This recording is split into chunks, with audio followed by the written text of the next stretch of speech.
follow my audio, I tell you that the book of nature is not the specific answer.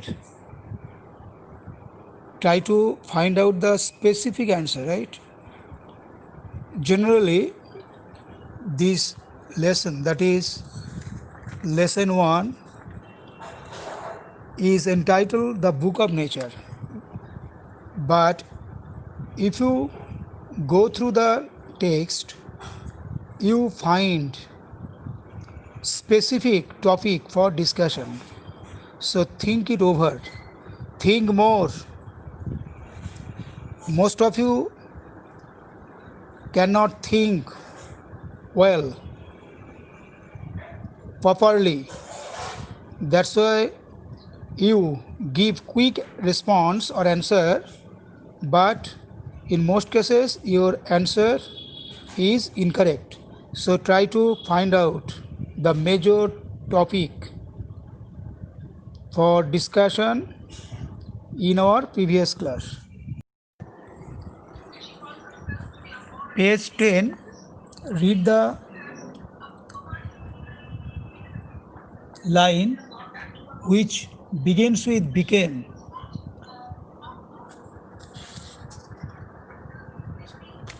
At last it became a grain of sand and joined its brothers at the seaside, right? To make a beautiful beach.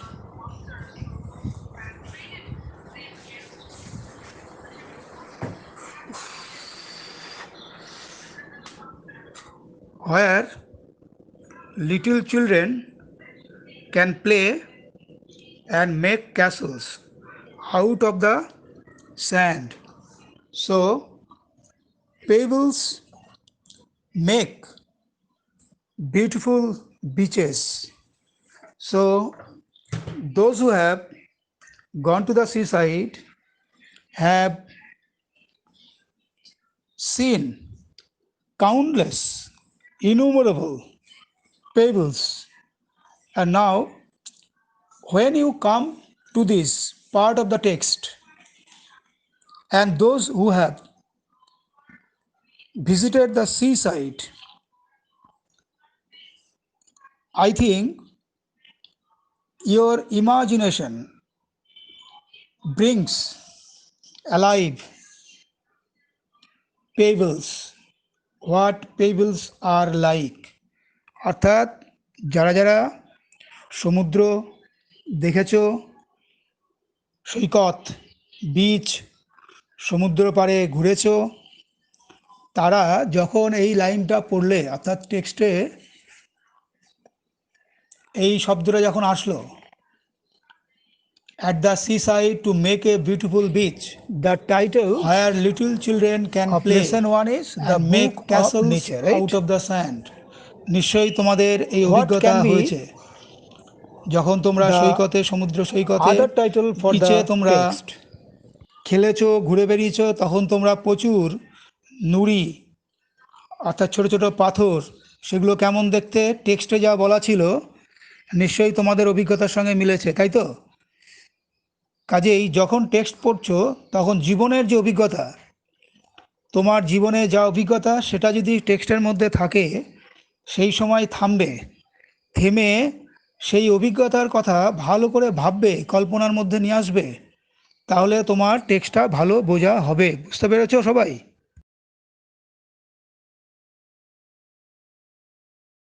অভিজ্ঞতার থেকে কি দেখতে পেলাম, তোমরা যেটা ভেবে দেখলে, কল্পনার মধ্যে আনলে, যারা যারা দেখেছো সৈকত, সমুদ্র পাড়ে যারা যারা গেছো, তাহলে তারা দুটো জিনিস নিশ্চয়ই দেখেছো বা মনে করলে, সেটা হচ্ছে কি, sand and pebble, right? Sand and pebbles. তাহলে বিচের কথা বললে কিন্তু এই দুটো নিশ্চয়ই থাকবে। এবং কেউ কেউ বললে তোমাদের সেই সময়কার অভিজ্ঞতার কথা, কেউ রিল্যাক্স করেছো, কেউ খেলেছো, এক কথায় হচ্ছে প্রচণ্ড আনন্দ করেছে, তাই তো? তাহলে এবার তোমরা আমাকে একটা উত্তর বলো। আমরা যেটুকু আগের দিন বা এখন আমরা যা যা আলোচনা করলাম, তাহলে বলো। ভেরি গুড, সঠিক উত্তর দিয়েছ। সঠিক উত্তর experience of visiting sea, right. অর্থাৎ তোমরা লেসন 1-এ কী ধরনের রাইটিং করেছিলে এর আগে? দেখো 15 পৃষ্ঠা, পেজ 15, সেখানে তোমাদের রাইটিং অ্যাক্টিভিটি হিসাবে ছিল letter, right, informal or personal letter.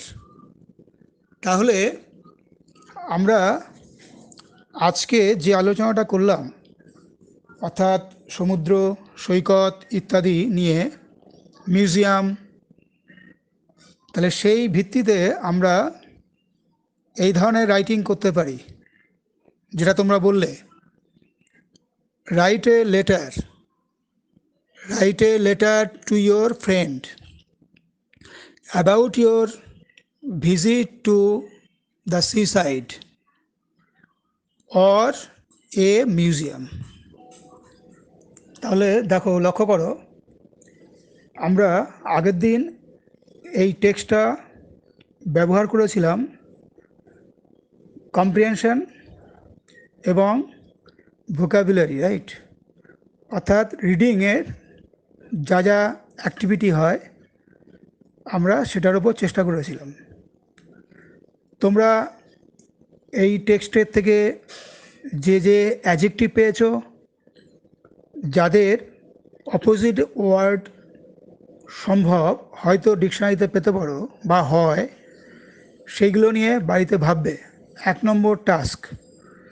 2 number writing দিয়েছি, এইটা তোমরা বাড়িতে লিখবে, খাতায় রেডি করে রাখবে।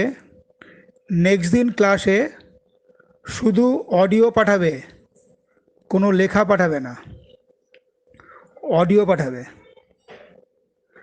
আমি অডিও শুনে আমার যা যা কোশ্চেন যদি থাকে কিছু, সেই স্টুডেন্টকে আমি জিজ্ঞাসা। অ্যানাদার ইম্পর্ট্যান্ট থিং, আর একটা গুরুত্বপূর্ণ বিষয় বলছি। তোমরা আজকের ক্লাস থেকে কী শিখলে? তোমাদেরকে হয়তো এই প্রশ্ন উত্তর চাইলে তোমরা দিতে পারবে না, হয়তো তোমাদের সেই ম্যাচুরিটি এখনও হয়নি। তবে শুরুতে যেটা দরকার, সেটা কিন্তু আমার আজকের লেসনের অবজেক্টিভ, লক্ষ্য ছিল এটা, সেটা তোমাদেরকে এই মেসেজ বা অ্যাডভাইস, বার্তা বা উপদেশ দেওয়া। সেটা কি?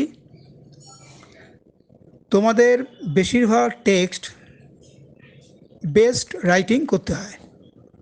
অর্থাৎ তোমাদের যে সমস্ত রাইটিং অ্যাক্টিভিটি আছে সিলেবাসে, বেশিরভাগই দেখবে টেক্সট বেস, অর্থাৎ টেক্সট যে তোমরা লেসন পড়ছো তাকে ভিত্তি করে কোনো কিছু লিখতে দেওয়া হয়, তাই তো?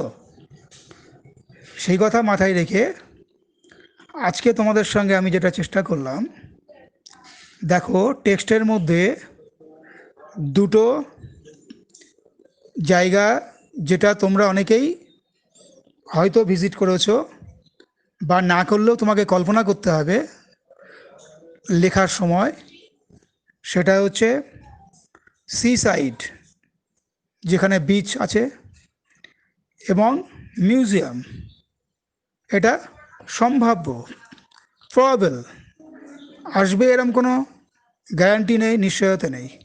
কিন্তু আমরা আমাদের যে জীবনের অভিজ্ঞতা টেক্সটের মধ্যে আমরা পেলাম, সেটা নিয়ে আমি তোমাদেরকে কি বললাম, টেক্সট পড়ার সময় ভাববে ভালো করে, দরকার হলে থামবে, বা টেক্সট পড়া হয়ে গেলে, লেসন হয়ে গেলে, যিনি পড়াচ্ছেন তোমাকে হয়ে যাওয়ার পর সেটা নিয়ে তুমি আলাদা করে বসে ভাববে, এবং আজকে তোমাদের সঙ্গে যে আলোচনা করলাম সেই ধরনের প্রশ্ন নিজেকে করবে, এবং সেখান থেকে কিছু লেখার রাইটিং প্র্যাকটিস, কিছু লেখার অভ্যাস করবে। তাহলেই কিন্তু তুমি জীবনের কথা, এক্সপিরিয়েন্স অফ ইয়োর লাইফ, জীবনের যে তোমার অভিজ্ঞতা, সেই অভিজ্ঞতার কথা কিন্তু তুমি তোমার লেখার মধ্যে আনতে পারবে। ইট ডিমান্ডস আর রেগুলার প্র্যাকটিস, এটা কিন্তু একটা অভ্যাসের জন্য, এর জন্য কিন্তু একটা অভ্যাস দরকার। হঠাৎ করে কিন্তু সেটা সম্ভব না, পারবে না। আমি তোমাদেরকে আজকে এই লেসনের মধ্যে দিয়ে এই বার্তা বা উপদেশ দেওয়ার চেষ্টা করলাম।